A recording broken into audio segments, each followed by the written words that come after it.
Okay, so right out of the gate, this chapter marks the end of the battle with Cure and Crow. And I will say right now, I do love how Mashima played it with the Eden Zero crew and the Union Army combining their forces together, just squashing all the BS, combining their powers together to destroy Crow. And even more than that, I also like how it was ultimately Jin who was the one who to finally just talk Holy down from playing the part of the martyr and just wanting to die with Crow and Cure, like just saying no. You still have so much to live for. Don't let trauma, don't let revenge, don't let all that stuff consume you. Just let it go and live on and live on and live on for yourself and for your sister. Like, if anyone understands the idea of being consumed by sacrifice, by trauma, it is him. So at a base level, so I like how, again, it was Jin who was the one in order to talk her down. Like, and at a base level, it felt like everything having to do with the conflict with Crow was near perfectly wrapped up. Now, with that said, though, it's one of those things as well. For as much as I like how everything with Crow ended.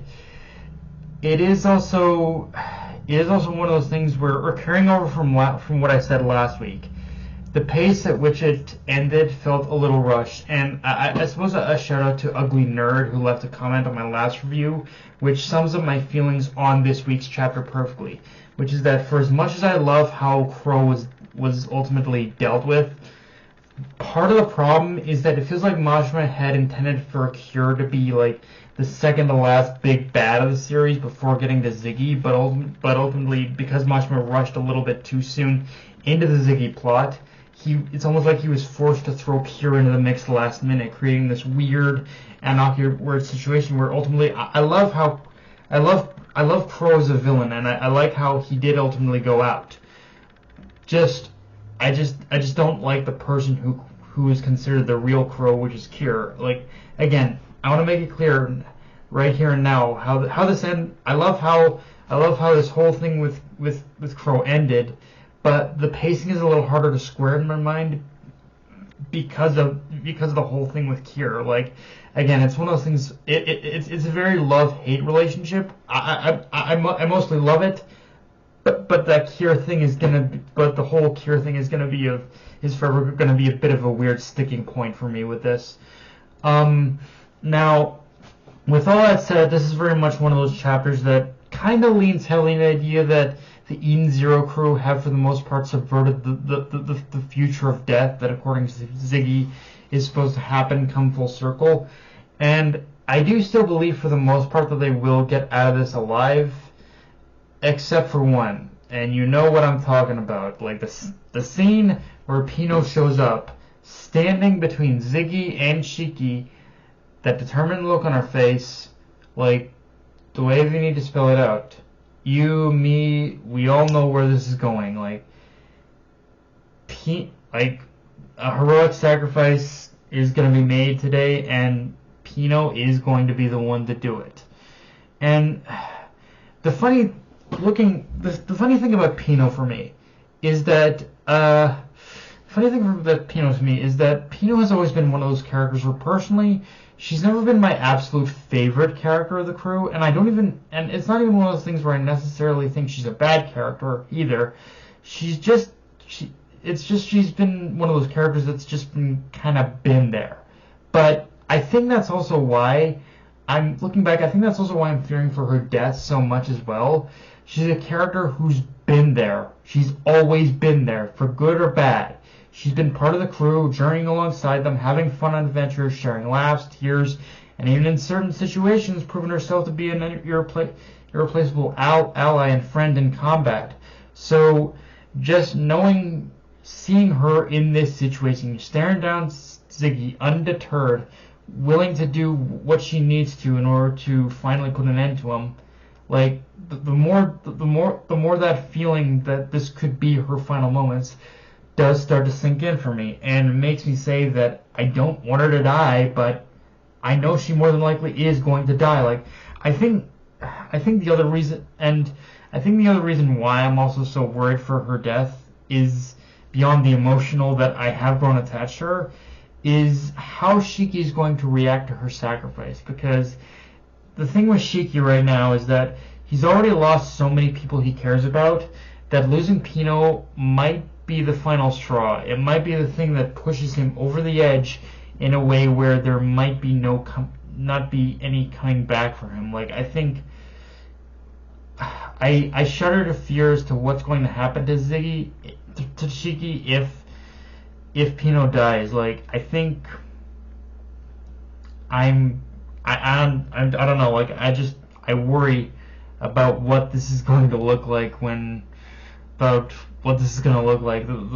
moment that Pino like does what she needs to do in order to defeat Ziggy. Like,